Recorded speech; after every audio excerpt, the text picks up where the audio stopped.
Hi, guys. It's already noon over here, so I think we better get started. Um, I can already see some of you in the chat. That's so awesome. Hello, everyone. Thank you so much for joining. Could you guys please give me some feedback in terms of the video quality and the sound? Can you see me well? Can you hear me well? Just maybe send me a thumbs up or a plus, just so that I know that, everything's working good.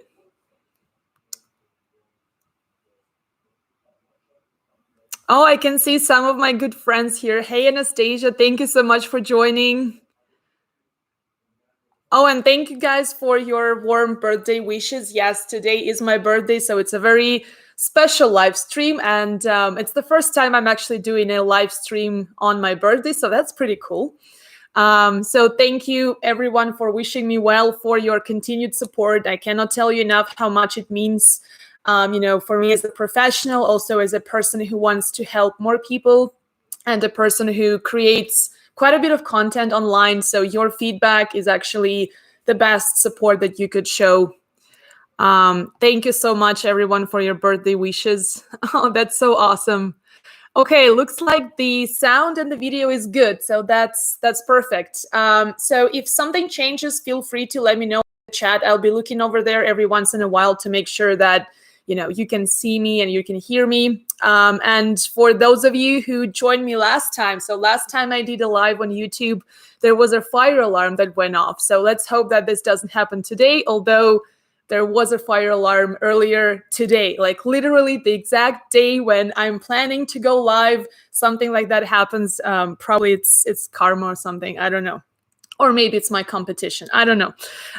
Anyways, so for those of you who don't know me, I'll just give a little bit of a backstory. So I'm not gonna talk too much about myself, because we're not here to talk about me. We're here to talk about networking and to help you guys master the basics of online networking, because in times like right now, it is one of the most pressing needs that job seekers are concerned with. And I've been getting so many questions about messaging people on LinkedIn, getting people to reply. So a lot of people are getting frustrated because they don't get enough response to their messages and they feel like they're just hitting a wall.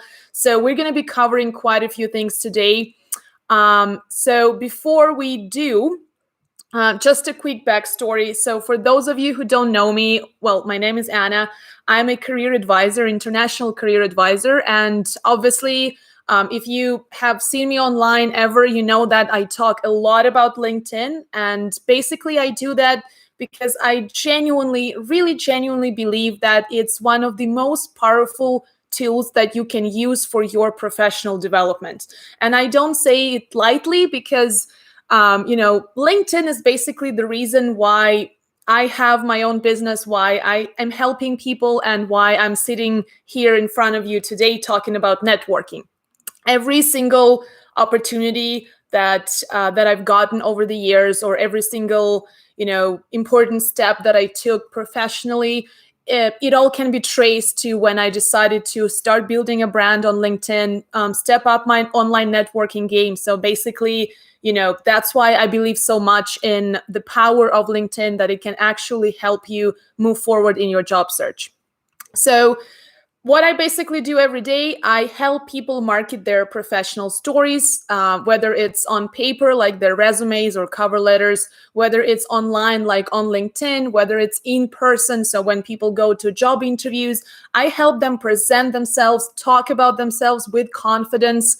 And because of that, they get hired and they create the professional future that they want. I used to sit on the hiring side of the team. So I used to be in HR and recruitment for a little bit. And every time that I would screen through resumes or interview candidates, I would see how many common mistakes job seekers make that actually end up ruining their chances of getting the job that they really want and probably deserve. But they don't know how to talk about themselves in a way that would convince the hiring side. And when I did that, I was always, I always wanted to be that voice in the candidate's head, letting them know, hey, if only you said this, or hey, if only you were more confident here, if only you knew how important it is for the company to talk about this, right? So I always wanted to be that voice in the candidate's head. And today I am that voice, and I'm very happy to be doing what I do. And, I can see that it's making a difference in many people's lives, and that could be the best possible birthday gift that I could ever receive. And the other thing that is kind of interesting about me is that I moved twice across the globe, so I had to start over and I had to build my network from the ground up. So if you are someone who is struggling with creating a resourceful and active professional network, if you are, let's say, well, maybe you've moved to a new country as well, or maybe you're transitioning to a different industry or to a different career, believe me, I know what it's like to not know anyone and to not know where to start and how to build that network from scratch and make sure that you actually have a support system in place, that you have some people to turn to for, help, advice, and things like that. So I've been there and I've done it twice. And, I've learned quite a lot over the years in terms of, the things that maybe I did wrong or the things I did right. So the purpose of me for today is to share with you the main things that I've learned to make sure that A, you don't do the same mistakes, and B, you cover those basics. Because like I mentioned, in today's world, networking is super important. And studies show that anywhere between 70 to 85% of jobs are filled through networking. And every time that I quote this, because, I pretty much bring it up in almost every conversation that I have with a job seeker, everybody's reaction is always, well, yeah, I already kind of know that, but easier said than done, right? So it's not that easy to understand. How do all those people somewhere out there fill out those jobs through networking? But what am I doing wrong that it's not giving me any result? So if you've ever felt this way, let me know in the chat. Just, type in what ideas you have about networking. Like I said, your feedback is really important. And I feel like, the purpose of today is for us to have a conversation. So I'm here to answer your questions. I'm here to share ideas. I'm here to share the stuff that I've learned about networking to help you network better. So if you've ever been through a tough spot networking wise, if you don't know where to get started, just, type yes, or, just let me know that this is something that you've been through. I feel like there are so many people who've been through something like this. And while more people are joining, another quick story. So a couple weeks ago, I've been part of a huge online summit for job seekers. So there were, recruiters, there were career advisors, career coaches, there were recruiters from top companies like Amazon, Google, Uber, like all these big firms. And the purpose of that event was to help job seekers navigate their next steps in these tough times. It was a huge event. There were more than 5,000 people joining, so 5,000 signups and job seekers, getting getting new insights and sharing new perspectives. And the one thing that I found that really stood out for me, there was one panel discussion on networking, and I wasn't part of that. I was not presenting on that topic. But anyways, so during that session, the organizers, they were doing some polls, right? So they were asking the audience questions. And one of the questions was about the biggest challenge of networking. And ironically, the biggest challenge, according to the responses of the people who were like a few hundred people over there responding to that poll, they said that the biggest challenge for them is not knowing what to say to someone you don't know, right? So yes, okay, you found that person that you believe can help you or that can actually give you some decent advice, or the person that works in the company where you want to work. And now what, right? So how do you reach out to them to make sure that you get their attention? How do you get them to respond? So again, if this is something that sounds familiar to you, let me know in the chat. Let's share our perspectives and let's learn together. Yeah, I can see already some of you are saying social anxiety. Totally understand. I'm an introvert. It's never been really easy, although of course it's gotten better over the years, and I cannot say that I do have social anxiety at this point, but I do understand where you're coming from, because anytime I get, even though I do quite a bit of public speaking and I do a lot of these like webinars and on like live streams and that sort of stuff, every time before that, I always feel anxious and nervous. And sometimes it doesn't show, sometimes it does, but well, I'm human. Anyways, so I totally know where you're coming from. Claire is writing, yes, I've moved countries and I'm trying to transition to a new area. It's hard. I know. And, I've been there, and that's why I feel like if we cover the basics, if we understand the main principles of online networking, right? So how does that actually work in practice? How can you make sure that you are connecting with the right people? That can give you a huge boost.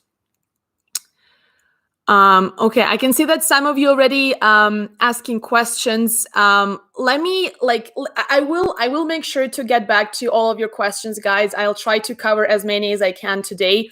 But let me just get started with some of the points that I have prepared for today, because I do believe that most of the stuff will probably be covered just with that content that I've prepared for you. So the format for today, just letting you know, I will talk for a little bit in terms of sharing some strategies, proven strategies that can help you get somebody's attention on LinkedIn, that can help you break the ice and can help you start a professional relationship with someone online without the opportunity to network face-to-face. Because that's the other challenge that a lot of people are facing today. We cannot have that opportunity to connect in a more human and real-life way, because we cannot interact in an event, or we cannot, meet up for a coffee or stuff like that. So all we've got is figuring out how to build trust from behind the screen. And that's what so many people are struggling with. So like I said, I'll dive into the stuff that I prepared for today. If it answers your question, great.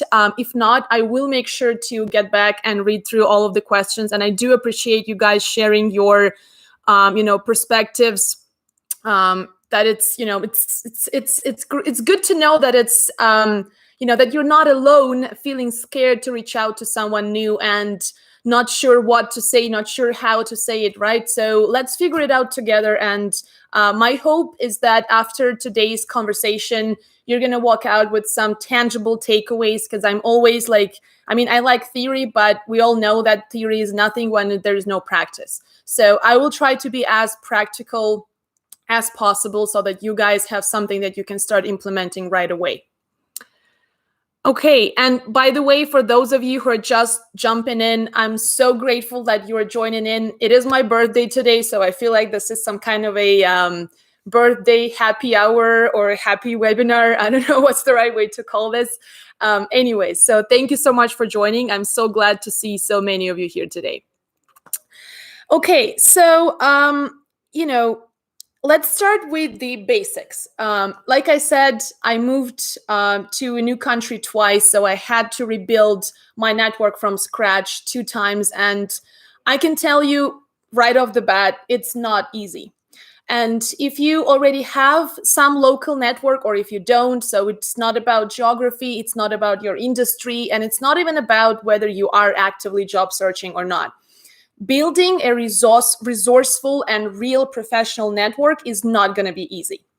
So anyone who is telling you that, it's something that you can do in a week, or it's something that you can do over the course of a few days, no, that's, it does take time, it does take effort, and most importantly, it takes some strategy.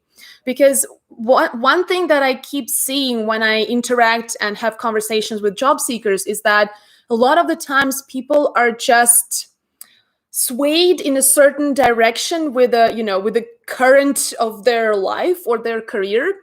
And they just meet some people on the way, and that's great.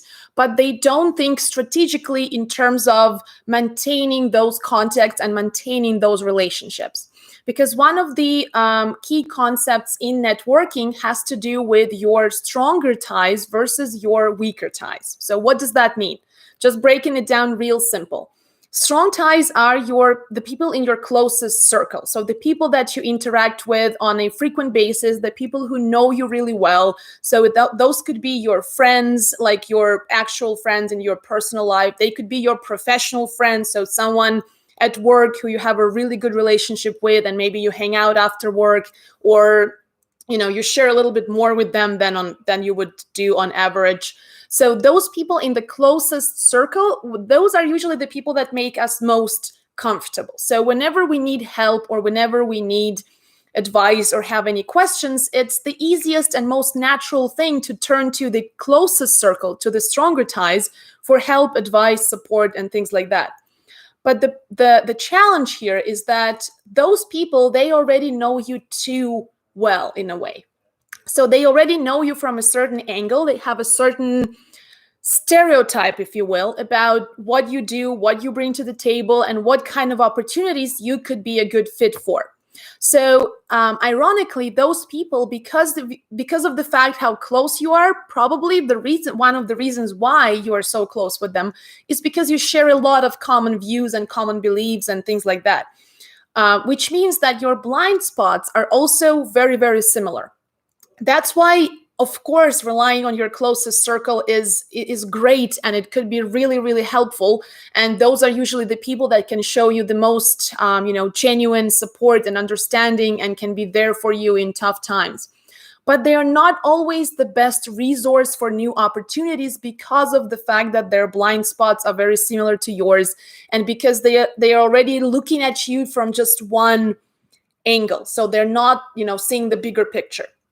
However, when it comes to your weaker ties, so the people who you don't know that well, the people who you don't interact with on a frequent basis, those people are actually the ones that can stretch things out for you a bit.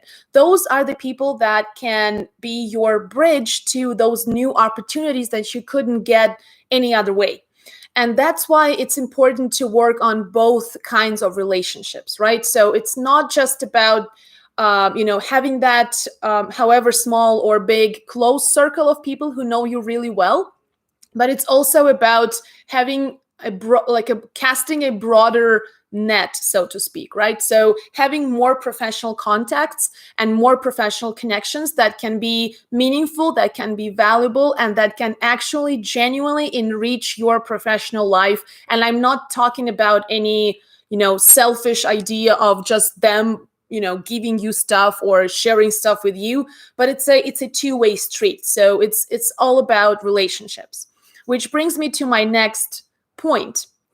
For a lot of people, networking has some kind of a transactional tit for tat connotation. So we think about networking, it's like, okay, so I have to ask somebody something, then I have to do something for them in return.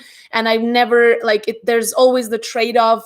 Am I being too pushy, or am I being is that enough of an ask to let them know that I need help? There's always this sensitive aspect of understanding how can you make sure that you are letting them know that you need help without pushing them into anything, or without giving them the idea that that's basically all you need.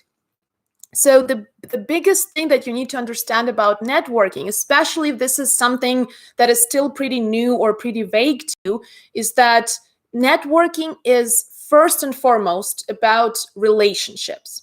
And what are relationships? Relationships are not a one-time transaction. They are not a thing that is created because only when you need something. Think about your friendships, or some of the closest and dearest people you have in your life. Probably there is always a two-sided exchange there. So it's never just them giving and you not reacting, but they are still staying in your life for whatever reason. And it's also not the other way around, when it's just you giving and not getting anything in return. And then you feel does this person even care? Do I even need this person in my life? And things like that. The same approach is true for your professional networking.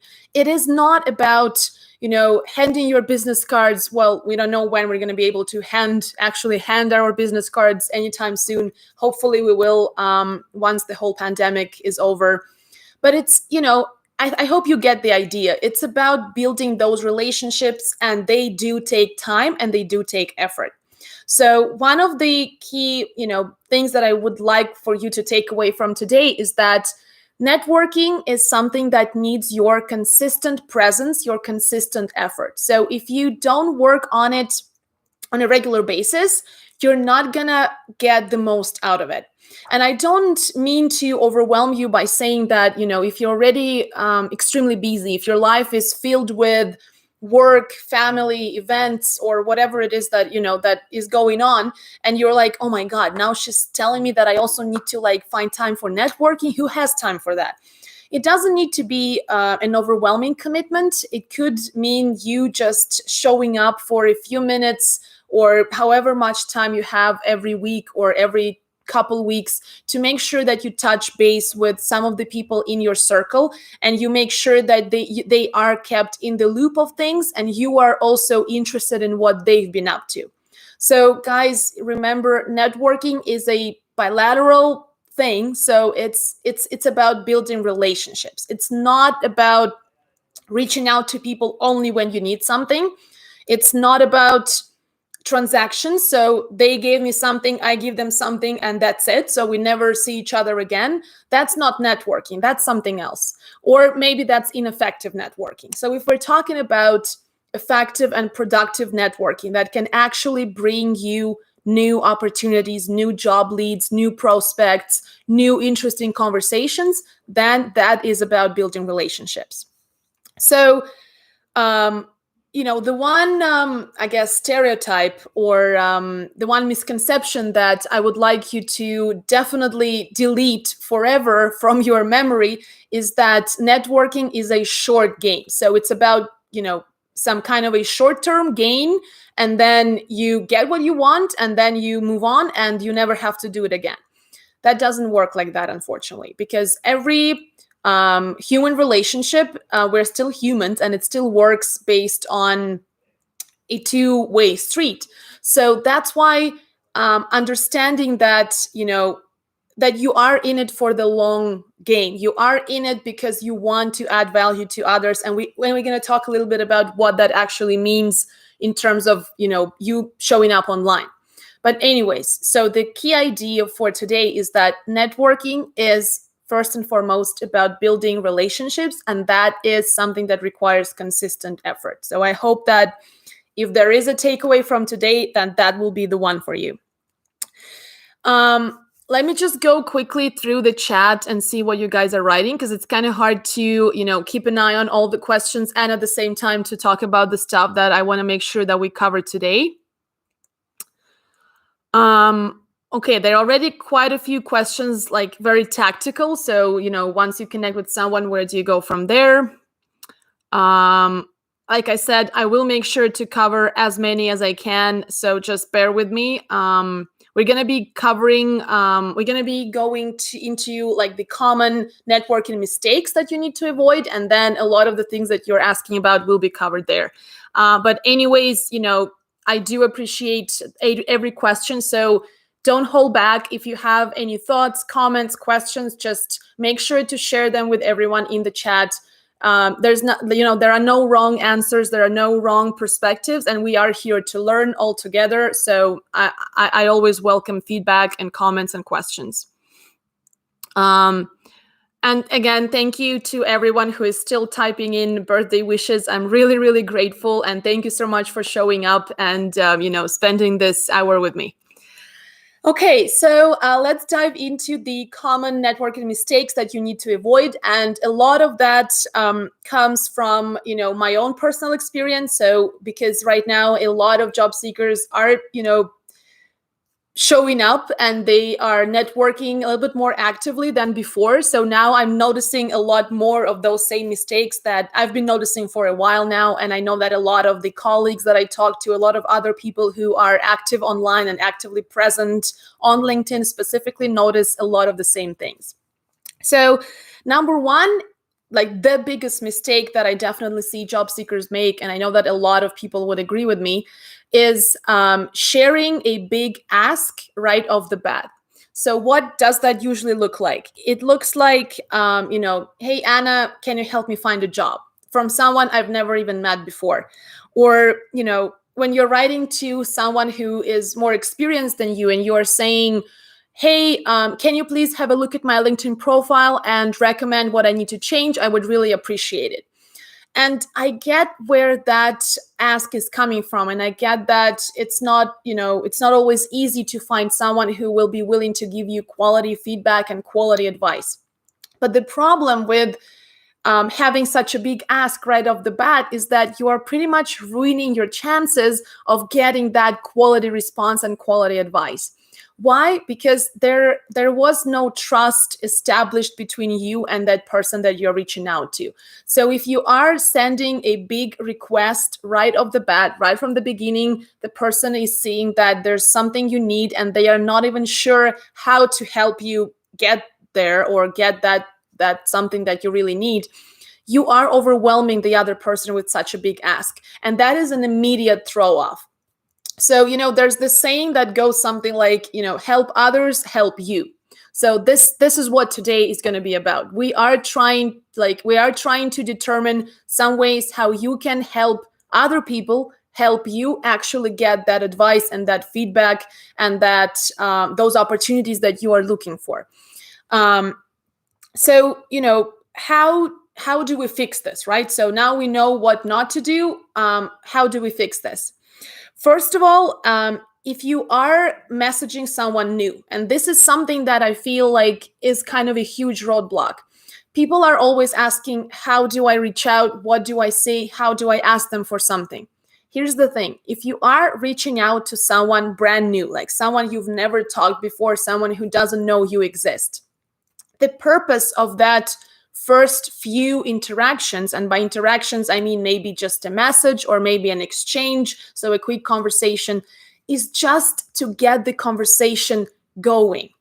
So the first point here is to adjust your expectations about the kind of response that you're actually able to generate right off the bat.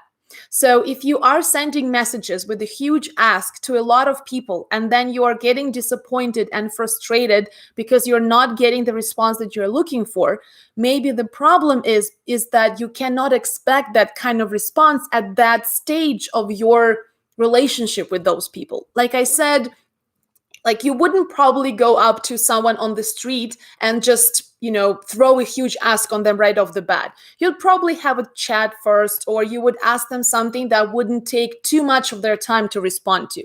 Which brings me to the number one fix of the problem. Zoom in on one small aspect of the advice that you're really looking for. So if your big objective is, I need to find a job, or I need to know something about this industry or something about this new career that I'm trying to get into. That's a big, broad question that requires so much thought. It's a probably couple of hours of conversation and back and forth, a lot of questions and context and background and all of that stuff. So instead of that, just zoom in on small aspect, something that the person can address really quickly, and it would take them probably under 2 or 3 minutes to do so. And the other thing is, if you are asking somebody, using that as a conversation starter, right? So we are trying to get the conversation going, remember. And if you do that, zoom in on one aspect, but number two is explain to the other person briefly. It doesn't need to be a huge essay, but explain to the other person why them? Why do you think they are the best person to address that question? So I have an example here. So I just wanted to share with you of a note that actually speaks to both points. And this is something that I received from a person that I've never spoken to before, but that person did exactly this. So they zoomed in on one aspect of the bigger picture, of the bigger advice that they need. They made sure that I can reply to it very quickly, and they gave me some background and some context in terms of why they believe that I'm the right person to address the question. So guess what? This person received a prompt response from me, as opposed to people who maybe throw this huge ask on me and I simply do not have enough time in a day to get back to everyone and guide them through every single aspect of that question. So here's the note. Hey, Anna, I love your content on LinkedIn. It helps many job seekers just like me to figure out our next step. So just a quick intro that gives me already an understanding that this person knows me. They've been following me for a while. They even showed some appreciation, which is awesome. Always great to know and always flattering. And at the same time, they're already saying that, well, I like your approach to job search. You are sharing something that resonates with me. So after that, they went, saw you sharing a piece on transitioning to a new industry. What are your thoughts on volunteering as a way to gain some initial experience? Would appreciate your quick input. Thank you. So as you can see, the person selected like one item, which is the volunteering aspect. They linked it to one of the recent articles or the recent posts that I published, so that I have the context as to why they're asking me this question. And they made sure that, that I can be quick and just give them a short reply, and that would be more than enough. So in that way, it already gives me an understanding that, oh, I don't need to spend too much time thinking about it. Even if I'm busy, even if I'm on the go, even if I'm getting so many messages in a day, I still can find 1 or 2 minutes to get back to this person. So this is a good example of an initial message that hits those key points that I outlined. Okay. Oh, thank you guys so much for your birthday wishes. I can see that there are more messages coming in. Okay, I can see that there is a lot of a lot of conversation happening around ghosting, and you guys have questions about that. I will make sure to get back to ghosting in a little bit. Let's just go through some of the other tactics, how you can improve your response rate, because a lot of the times, I understand that, and I cannot speak for everyone, but I understand that a lot of the times there are people who will ghost you no matter what you do. No matter how great your initial message is, no matter how professional you seem in your interactions and conversations and stuff like that. Okay, this is something that all of us just need to be okay with, because that is part of our reality. But there is also, there are also people who normally do not ghost, but they are ghosting you because you probably did not position your ask in the right way. So that's actually about the stuff that we're talking about, right? So it goes directly to understanding what you can do to make sure that your response rate improves. Because like I said, we cannot control what goes on in the other person's head. We cannot, go into their brain and tell them to reply or get back to us within a certain time frame. We cannot control how they react, or whether they even open or don't open the message and, log into their LinkedIn altogether. We cannot control that. What's the point of focusing on that? Let's focus on the things we can control. Probably you will never have 100% response rate. Well, with rare exceptions, depending on, the kind of people you're reaching out to, how active they are online, how responsive they are, how busy they are. But there are so many other factors, like the kind of mood they're in today, or whether they are stuck in traffic longer than usual, or how their family is doing. Like so many things that are outside of your control altogether. So, but the things that are, that you can control is the quality of your message. And I can tell you for sure that the quality of your message, your response rate, so how people get back to you, whether they actually respond or not, whether they ghost you or not, is directly proportional to the quality of your message. That's why I feel like it's extremely, extremely important for you to work on your messaging, to make sure that you are indeed doing those things strategically, that you are, networking in a way that does not overwhelm other people and actually increases your chances for a response. Because unfortunately, these days I see a lot of people who are networking in a way that is pretty much destroying their chances of getting responses. So I don't want that to happen to you. Okay, so going back to my previous point, so like I said, smaller ask, so zooming in on 1 or 2 aspects of the bigger picture. So if you want, just take a piece of paper or, open the notes app on your phone and just start breaking down your big request. So what's your final goal? Write that down. what are the key steps towards that goal? Write those down. What are some of the questions around each step? Write them down. And then break it down to like an even, more detailed level until you get to a small, manageable question that is actually easy to ask someone you don't know. And that's how you get that initial response. Why is it so important to create that initial response, and why am I talking for so long about this? Because if you get the conversation going, so if you get some initial response, you are more likely to get responses in the future in regards to like other questions you might have, or that's how relationships are created. If I have a few smaller interactions with someone online, they ask me something here, then in a little bit they ask me something there, then in a little bit they showed up and commented on my post, in a little bit they were part of my YouTube live stream, and they asked a question. That's how I start remembering them. So next time when they come in with another ask that is slightly bigger or slightly less obvious, let's put it that way, I will actually want to put in the effort to respond to them.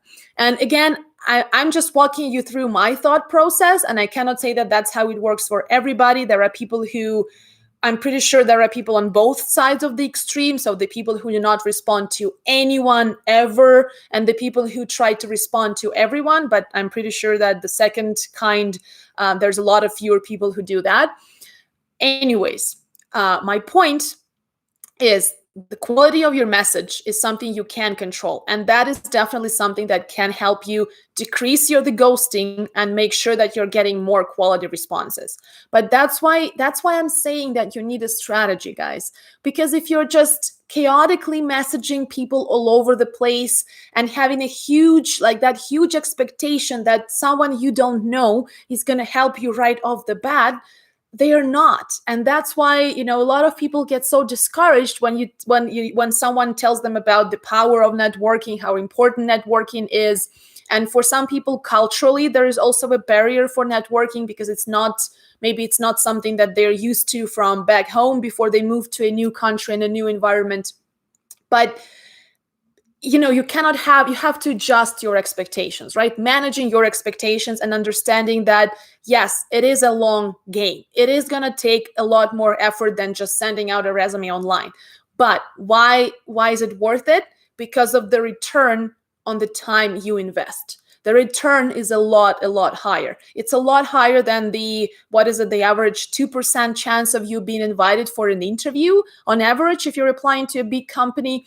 And I'm not even talking about really big companies like Facebook or Google who are like getting flooded with resumes. There, your chances are even slimmer, and they probably fill out most of those positions through their networks as well. So that's my point. It takes a while to get there, but trust me, the effort is worth it.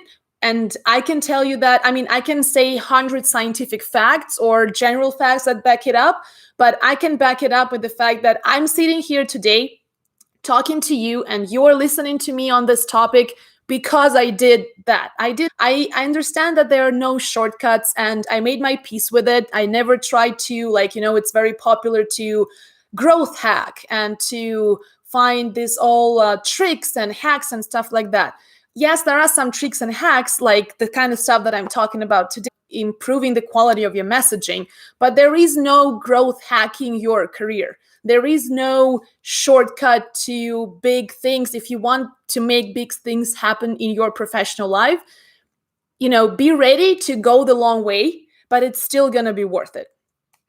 Okay, so that's, I went way off topic here, but I'm just, I just hear so many job seekers being frustrated with the idea of networking, and everybody's always struggling with the concept of understanding. So why would people that I don't know help me? But at the same time, so intuitively we understand that they probably won't, but there are a lot of people still encouraging you to reach out to them. So there's always this conflict, and that's why so many people are still on the fence about networking. So my idea for today is to give you tangible things that you can do to start small and then grow it from there and see where it goes.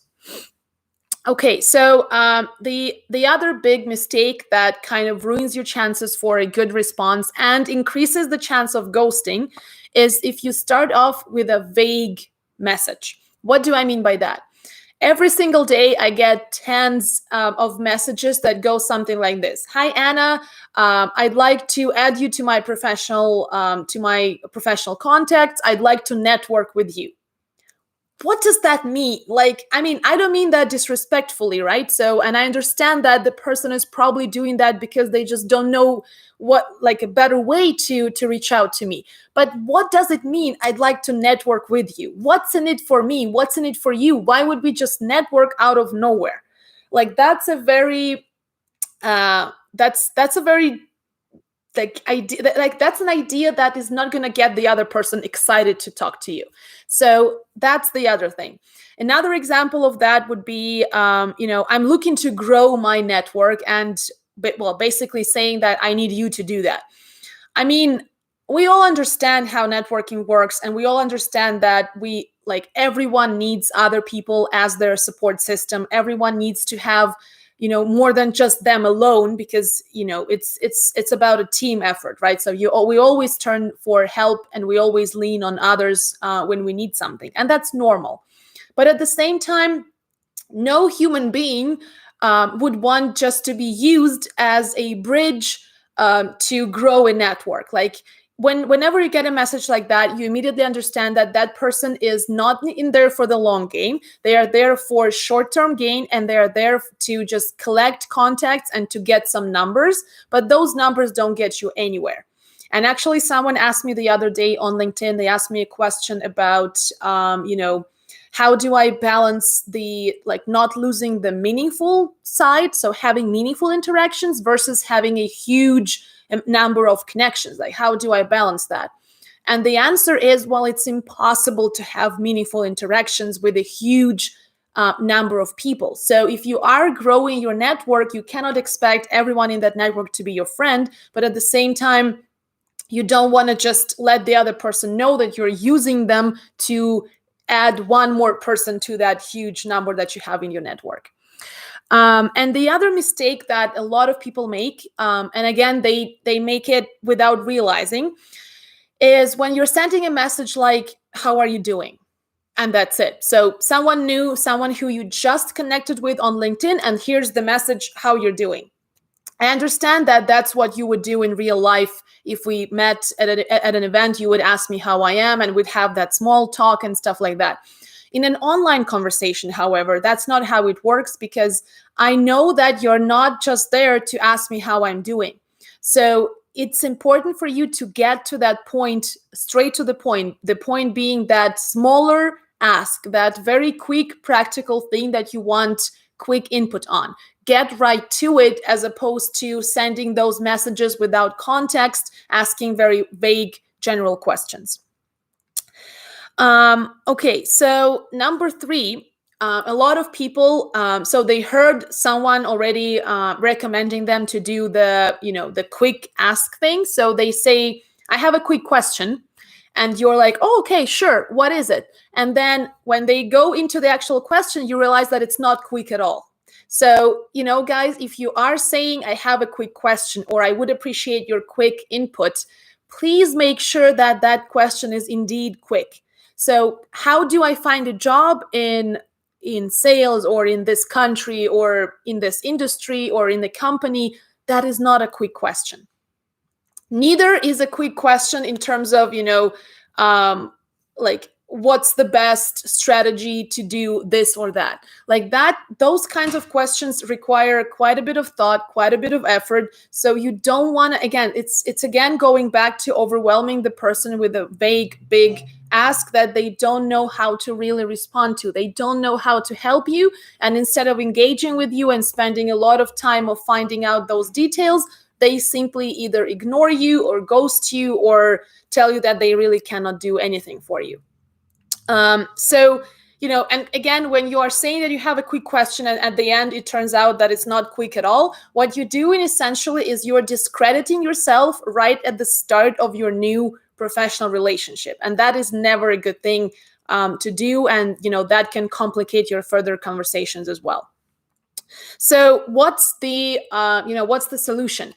The solution is, again, to go back to that smaller question. So break down your big request into small manageable chunks, and spread that out a little bit over time or over a few different people. That actually can give you more perspectives. It can give you more input than you initially hoped for. So that's a great strategy to go for. And at the same time, when you are saying, I have just a quick question and here it is, and I would appreciate if you have a couple minutes, but then also make sure that if the person does not have that time, let them know that you're okay with it. Even though maybe deep down you're not, and deep down you're thinking, well, how busy can you be? Don't you have 2 minutes? But you need to let that pressure off, take that pressure off of them. It could look like, if you are too busy, I totally understand, appreciate your time, or appreciate any amount of advice you can give me. That little, gesture of appreciation and of some genuine sign that you're actually do value the other person's time, that can go such a long way. And I'm telling you that because very few people unfortunately do that. And whenever someone does that to me, when they show that kind of appreciation for my time, that they understand that I might be really busy, I might be having a bad day, yet they take that pressure off of me, I always really appreciate it. And I'm sure that there are a lot of other people who do. So that's another great way to look at it. Okay, so number 4, another great strategy that can help you get rid of ghosting or make sure that more people respond to you with quality advice or quality leads or something. Before you expect to get anything, give them something. And that's what people usually refer to as offer some value or give some value to others. And I get so many questions around, well, how can I give value to someone I don't know? Or what does it even mean, give value to others before I expect anything in return? So what it actually means is for you to take a little bit of extra time, maybe a few minutes, to look that person up and to check out something that they care about. It could be a little bit more on the personal side, like maybe that they are into hiking, or it could be it's better if it's on the professional side, of course. So maybe that there was an event that they were part of a couple weeks ago that was clearly a big deal, or it was important to them. Or maybe you just dig up some of their articles that they published online, or maybe they wrote a book, or maybe they were at a conference, whatever it is. Like today, social media gives you so many opportunities to look the person up and to find so much information about them. And I'm not saying that in a creepy kind of way that we're going to be stalking anybody, but just take a few minutes to find something that that person cares about and address it. So I can give you an example from my personal experience. So someone reached out and said that they watched my presentation at the Hope Summit, so the event that I referred to in the beginning, the huge online conference for job seekers. And one specific point resonated with them. Like, let's say that it was about maybe optimizing the LinkedIn headline. I don't remember what exactly it was. And then they said, can you recommend 1 or 2 additional resources where I could find more information on the topic? Done. So again, I know that I can probably have those 1 to 2 links already right off the bat. I don't even need to look stuff up. And at the same time, they referred to something that I participated in that. I was one of the presenters. So clearly I care about the cause. I care about the stuff that I mentioned there or the discussion that I was part of. And they showed that they made that connection. Again, we are talking about connecting to other human beings who are emotional. So you want to make sure that you get that emotional connection. You set it up as early as possible. The best way to do that is to refer to a topic that that other person cares about. Yeah, Anna is saying really great points about the research shows you are being genuine. Exactly. You got it. It is about showing that genuine approach. And even if all that person is looking for is really some advice or some feedback. So it could be, portrayed as some kind of a selfish interest, but they positioned it in a way that I would never know that. To me, it does sound like they genuinely appreciated my insight. They genuinely found something interesting. So they established that connection. And hopefully it really was 100% sincere. But my point is that even if it wasn't, I would never know as the person on the receiving end. And I'm not encouraging you to be inauthentic. By no means am I doing that. It's always better to try to connect with other humans on a human level and be authentic and genuine about it, because you can that stuff always shines through. You can always read between the lines and understand that whether it's coming from a good place or not. So that's the best way to avoid ghosting and to create that initial emotional connection that will get the whole conversation going from that point on.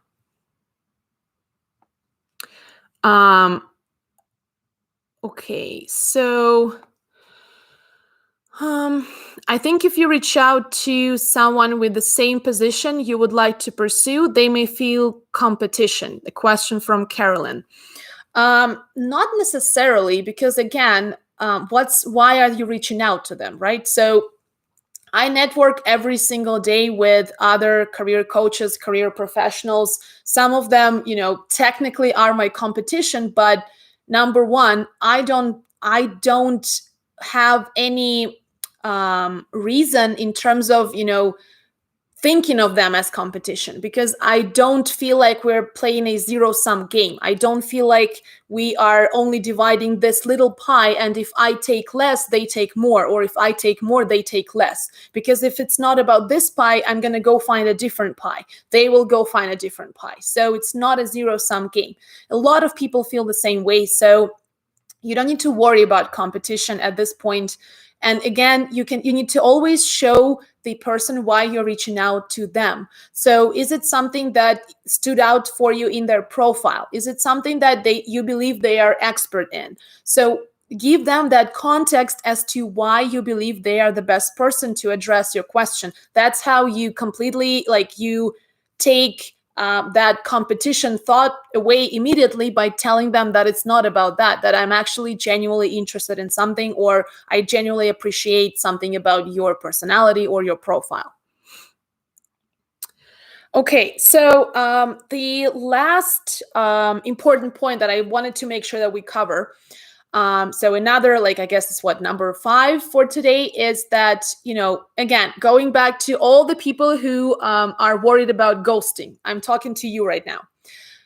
You need to follow up, because you will be surprised that a lot of the times it's not even you. So like I said, you might be sending the most genuine, the most high quality and thoughtful message, and it still doesn't get any response. And sometimes it's because maybe the person hasn't read your message. Sometimes it's because, they maybe opened up your message, but then someone distracted them, or something distracted them, like they got on a call, or they went off to grab a coffee and they ran into somebody, or any external factor that could have, that could have distracted them, and then they simply forgot to get back to you. And you know how it goes. I mean, we've all been there, when you're starting to do something, then you get distracted and you never get back to it. So it's your responsibility as the person who is reaching out initially, to follow up. And you need to do that proactively and persistently. And I'm not saying that you need to annoy the other person by following up every single day after you send them an initial message. No, we don't want to be annoying. We don't want to overwhelm anybody. But sometimes, what happens is, especially on LinkedIn, and that might be new to someone who does not get a lot of messages, but I get a lot of messages. So I can tell you that, when you open up one conversation on LinkedIn, right? So if I respond to someone, that goes to the top of my inbox. So everybody else who I didn't respond to, they go lower. So now I have to scroll down and pick it up from there and to respond to everybody. So when I respond to the next person, that goes on top of my LinkedIn inbox. So it's not like email where, it still stays in the order of how you receive the message and you just have conversations in each thread. It actually moves them up and down. So if someone got distracted by another message, by another conversation, by something else, your message simply could have gotten lost in their inbox. And it's especially true if you're messaging someone who is very likely to have a high volume activity online. So someone who has a big following, or who is very, like, who has an active presence on LinkedIn. So be mindful of that as well. And it's totally okay to follow up within a couple business days and say, hey, not sure if you received my previous message. I would really appreciate if you could have a look and send me a couple of notes or something. And like, thank you, or I appreciate it, or something like that. Just a quick note letting the other person know and reminding that you're still there. And I cannot tell you how many times that has happened to me when I started a conversation with someone, then it got lost in the inbox, then I didn't have enough time to maybe sort through everything, or I got distracted, or I got on a call with a client, or I don't know, I went grocery shopping or whatever. And then when I get back, I just either forgot or something happened. So I didn't get back to the person, and I didn't mean to ghost them, or I didn't mean to leave the conversation unended, but it's life, guys. It happens. So it's, if you want to get that response, follow up, and that can actually, bring your relationship with that person on a whole new level. Because anytime I see someone who is kind of on top of that stuff, so they are following up and they are checking in with me and letting me know that, in case, I don't know if you had a chance to look at my message. If you did, I'd appreciate it, something like that always makes me feel like, wow, that person is really pro. They are determined to get a response. At the same time, they're not pressuring me into it. So they are doing it, again, with some genuine appreciation. And that always increases your chances of getting a quality response. So following up proactively, that's the other thing. Okay, there is a question here. What do I do if I'm being ghosted for being a lesbian? Honestly, not sure if that's the actual reason why. So like I mentioned earlier, you cannot always control the other people's belief systems or the kind of things that other people like or don't like. So what is important, though, is for you to connect with the right kind of people online, and to make sure that if you are connecting with someone, that you again, it might take you some iterations to get to those people that I call the right people. By the right people, I mean the people who do not let those personal biases or some other kinds of external factors to interfere into the quality of their relationship with you or their conversation with you. So, it's always easy to blame like some kind of an external bias or some kind of an external factor. But to me, and I'm not saying that that factor is not there, maybe it is. My point is, what's the point of obsessing over things I cannot control? I'd much rather spend my time on the things I can control. And to me, that is the quality of my message, how I show that genuine appreciation, how I build that emotional connection with the other person, and how I help them help me. Like, that's what it's about for me. Oh, Jonathan is saying, Anna, happy birthday. Thank you so much. And thank you so much to everyone else. I didn't have a chance to look through every single message, but I do appreciate all of your warm wishes. So thank you all so much. Okay, let me just go back a little bit to some questions, because I feel like we've covered some of the key points for today. Okay, in the current situation, how often should we follow up, given that the status might not have changed, but I would not want them to forget? That is a great question, actually, Sohan, so thank you. I would say that regardless of the situation, it is totally okay to follow up within a few business days. So depending on the kind of question you're asking. So if we were talking about following up after a job interview about the status of their decision, yeah, there is no point of following up every single day or every second day. But if we are talking about you sending a quick message like that, that quick note that someone sent me about the volunteer experience and my thoughts on this, if I didn't get back to that person right away, if they followed up after 2 to 3 business days, and maybe they followed up once and then twice after that, I would have appreciated that they kept me on top of that and that they let me know that they're still there and they don't want me to forget, but at the same time, they're not pressuring me into it. They just understand that sometimes messages get lost, sometimes inboxes get over flooded, and sometimes life just happens and people simply forget. So if, depending on your request, depending on the amount of information that you want from them, and depending on the kind of the decision that you're waiting for, if it's something small, every couple business days is okay. If it's like a bigger thing, like asking them on the status of their decision in regards to your interview and your prospects for a job offer, of course that is a much bigger thing. So in that case, I would say every 5 business days, that would be totally appropriate. Okay, let's see. Great point about creating context and being specific with your ask. Thank you, Sally. I genuinely do believe that being specific with your ask, it creates wonders for your networking, and it creates wonders for your response rate. So if you are concerned that people are not getting back to you enough, that's definitely the number thing that I would look at. How would you recommend getting a phone call conversation with that person right after the first now, or is email better so that they can reply on their own time? So that's a good question. If you are still new, so if that person is still you're not close, so you didn't have a lot of conversations with them, I would say go for written. So either LinkedIn messages, but always, like, again, for the reason that I outlined before in terms of how LinkedIn inbox works, email is better because people usually keep much better track of their email than they do of their LinkedIn messages. So on the starting stages of your networking or of your conversations with that person, it is much better to go for email.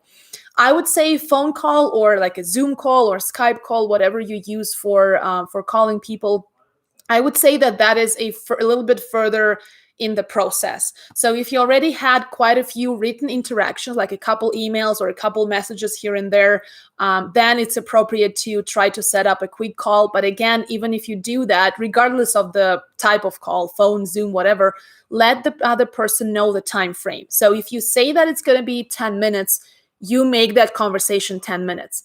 If you say that it's going to be, 20 minutes, then you make it 20 minutes. But I would start with, making a small, again, first go small. If the person is reacting well, if they are open to providing more input and more advice, it's always better to go a little bit bigger than you expected. But the initial default setting for you would be to go smaller with your ask and the amount of time you're asking from the other person. Okay, what are some other questions? Ghosting seems to have become an accepted practice. How can I, A, stand out from the crowd to get a hiring manager's recruiter's attention, and B, follow up with them without seeming annoying? Well, I hope that I already addressed B, Erica. If not, let me know in the chat, but I did talk a little bit about follow-up, so I hope I answered that question. Standing out from the crowd to get a hiring manager's recruiter's attention. That is a long question that I probably, need more than a couple minutes to cover, but I'll just go through some of the key points. Number one is you need to have a really good, if you're talking about LinkedIn, you need to have a good profile.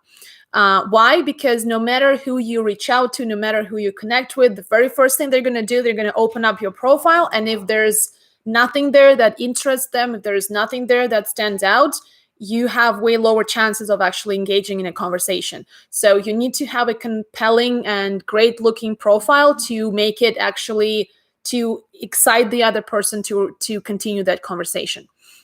Number two is if you want to get somebody's attention in terms of your hiring prospects, so whether it's a recruiter or hiring manager, I would say you need to hang out where they hang out. And I mean that virtually, of course. So if they are commenting under, certain articles, so if we're talking about maybe tech industry, and it's a recruiter who is actively engaging with content on certain topics within the IT sphere or the certain areas of the tech industry, then you need to also be there, also doing the exact same thing. So that's kind of brings me to, I guess, another great point. Networking doesn't always need to happen in direct messages. So I know that I said that there are no hacks to networking, formally speaking, but if you wanted a hack, here it is. Don't only rely on direct messages, but you can also network just as well in comments in your newsfeed, so under other people's content. And of course, if you know me, or if you've heard any of my videos, or if you heard me talk about LinkedIn before, you know that I'm a big advocate for of creating content as a way to build your network, as a way to build your personal brand. And I do believe that regardless of your stage of career, the level of experience, anyone can do that, and it's a great way to get audience to engage and create that network. But if you are too shy to do this, or if you don't know where to get started, a great way to get started is to go find other people's content that you like, that resonates with you, that gets good traction. So there are a lot of people liking, commenting, looking at the post. That's where you need to be. You can also, by creating those comments, you can get their attention. And that is something that happened to one of my clients, actually. She got 2 interviews after posting one comment under a great post that received a lot of traffic. Well, it ended up, she didn't know that it would receive that much traction at the end. But the point is, she found a piece of content that she really liked, and it had to do with her profession, with her area of expertise. She contributed to the conversation happening in the comment section. A lot of people liked what she had to say about it, and it was nothing groundbreaking or super innovative. It just did add value to the conversation. So they started liking her comment. And when they do that, your comment goes to the top of the comment section, and it's, one of the top viewed comments under this post. So anytime anyone is looking at the post, they will see your comment first. And if they like what they see, they are very likely to either engage with your comment, so maybe post another comment under yours, or they can even look at your profile. And if they like what they see in there, that's how they can reach out. So she got 2 interviews like that. So here's that's kind of the combination. You have a good profile so that once someone gets there, it converts. So it gets them to engage with you, it gets them to contact you, it gets them to start a conversation with you.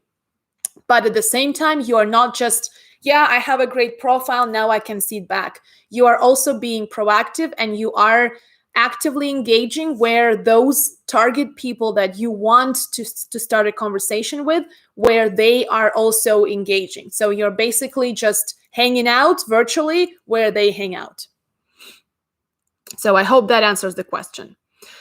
Okay, here's a question from Sarah. If someone who posted a job opportunity that I'm interested in and I want to talk to them and get their attention, how can I do that without sounding as if I'm telling them to hire me? The one thing you can do, Sarah, is start a conversation that is that is a lot more general than just talking about the position directly. So basically, try to create an informational interview. And for those of you who don't know what an informational interview is, it is a conversation where you get to interview someone who has way more information, way more knowledge about a certain topic. Maybe it's working in a company X, or how to become a manager in this specific area, or what experience do you need to do X or Y, whatever it is, right? So you are just interviewing them for information, and that's it. So that's why it's called an informational interview. So that's the same thing you can do, Sarah. You can reach out to the person who posted the job, create an informational interview with them, set it up, so have that conversation. And during that conversation, when you're asking them some insightful questions, when you are listening to their advice, you can play off of whatever you're talking about to make sure that, you might even kind of move the conversation towards the topic of, hey, I'm actually on the lookout. So I really appreciate the stuff that we talked about today. If there is any opportunity that you feel might be a good fit, I would be, I would be really interested, and I would be so grateful for your input, for your advice and stuff like that. So that way, the opening is not even on the agenda, and it needs to be genuinely that way. So again, when you're setting up informational interviews, or if you are trying to have more conversations with people, think about 2 things. Like, how do you know whether the conversation went well or not? Did you learn something new that you didn't learn before? And were you able to help the other person? So that's kind of the point, right? So not was the other person able to help you? Were you able to help the other person? Maybe you can offer them a link to a resource that could be helpful, because it addresses a certain problem that that person cares about. Maybe you connected them to another person that would be a great addition to their network, that could bring them some new insights, that could connect them to opportunities. So give them something before you are asking for anything else in return. That way, again, like I said, the opening was not even on the agenda, but you had that conversation. And surprisingly enough, which is actually not surprising at all, the person would be more likely to say, hey, I have this opening and I think you might be a great fit. Why don't I set something up, or why don't you send me your resume, or why don't we see whether we can work this out? So that's always my strategy. And I know that sometimes it's a long shot, but it also is a much safer shot in terms of you coming off as that transactional tit for tat kind of networker, because the minute the person feels that this is what's really going on, they're not gonna do anything. They're not gonna recommend you, so they're not gonna be your reference, let's say, to a company where they work. They're not gonna give you any genuine advice. Like, then you're basically done. So in that regard, it's always better to be genuine. Okay, let's see what other questions we have. How do you build that relationship without asking for too much or coming off needy? Well, I feel like, a lot of the things that we covered today do address that question. I think that was the question from Dakota. Yeah, so I hope that I already answered that with my previous comments. If not, please let me know. Question from Karen. How do you approach people in your LinkedIn network that you haven't spoken to in years? Do you have a script that you would use? Here's the thing about scripts, guys. If you are using scripts, please, please, please be careful so that it doesn't come off as a script. A lot of the times, I can tell when it's a script. I can tell that it's copy pasted. So if you do use some kind of a script, which can be a good idea, it still helps you to have some sort of initial messaging, some kind of wording that works well, or something that you've worked out after a few trial and errors. But basically, if you are using a template, still always please make sure to customize it even a little bit. Well, obviously add the person's name, and I understand that phrases like hi there and hey and just hello could work well in real life. So when you come up to someone at an event, you can say hey there. But online, that is immediately perceived like lack of personalization, lack of that human touch, because that's kind of the difference between in-person interactions and behind the screen interactions. There's a different connotation. We assume a lot of things, so it's always better to be extra, like add a little bit of extra personal touch to that template so that it doesn't look like a template at all. So in that case, I would say a customizable script could work. Personally, I don't have I have some scripts that I share with clients every once in a while, but I always tailor it to what kind of ask are they going to be doing to their networks. So before you come up with a script, or at least basically sit down and think, okay, so who is that target person? And I mean that in abstract terms. Who are those people that I'm going to be using the script for?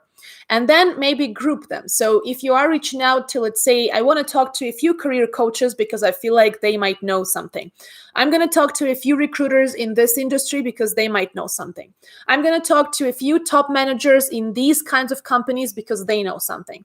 And then you adjust your scripts for each of these groups, because each of these groups is going to be a different ask, different expectations of feedback, probably different tone of the messaging even. So, make sure that you customize it and you add that personal touch. Well, I think there were some more questions, but I cannot find them now. And now that I'm scrolling through this, I can see a lot of birthday messages. So thank you again, everyone. Really, really appreciate it.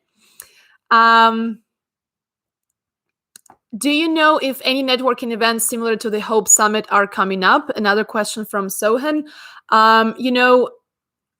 There are so many virtual events happening right now that some of them I do know of, some of them I don't.